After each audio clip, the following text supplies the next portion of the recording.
पुढे आवाज त्यांचा यायला पाहिजे. आवाज येणार घ्या. चालू कर. नाव सांग. नमस्कार, मी राहुल पाटील देवळाली.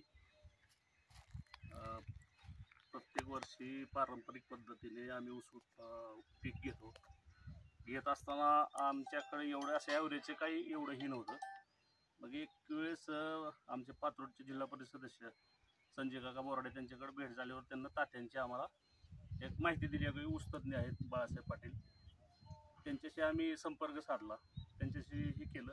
परत ते आज आम्हाला विजिट द्यायला आले तिथं आमच्या प्लॉटवर. त्यांच्या मार्गदर्शनाखालीच आम्ही 10 एकराची सध्या लागण केली आहे. तर कशा पद्धतीने करायची, काय करायची, बीज प्रक्रिया कशी करायची, लागण कशी करायची, एक डोळा कशी करायची, हे सगळं त्यांना सांगितलं. त्यांच्याप्रमाणेच आम्ही केलेलं आहे. तर त्यांच्या सांगण्यानुसार जे केले ते आम्हाला बियाण्याची बचत झाली, बाकीची मजुराची झाली.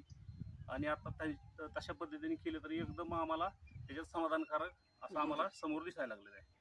आणि इथून पुढचं बी सगळं मार्गदर्शन आम्ही तात्याच्याच सांगण्यानुसार करणार आहेत. बाकीचे शेतकरी बी आता त्यांच्या मागं आहेत किंवा आम्हाला तुम्ही मार्गदर्शन करा, तुमच्या पद्धतीने आम्ही काय. आमच्याकडं असं पहिलं असं कोणी नव्हतं की आम्ही उत्पादन काढायला गेलो तर 30-35चं बी लय झालं, 30-35चं ॲव्हरेज यायचं. पण आता तात्याच्या ह्यानं आम्हाला जे मार्गदर्शन भेटलं ते आम्ही 50-60-70च्या घरात जाऊ अशा पद्धतीनं आम्ही चालू मार्गदर्शन तात्याच्या मागं, म्हणजे त्यांच्या पद्धतीने मागण्यानुसार.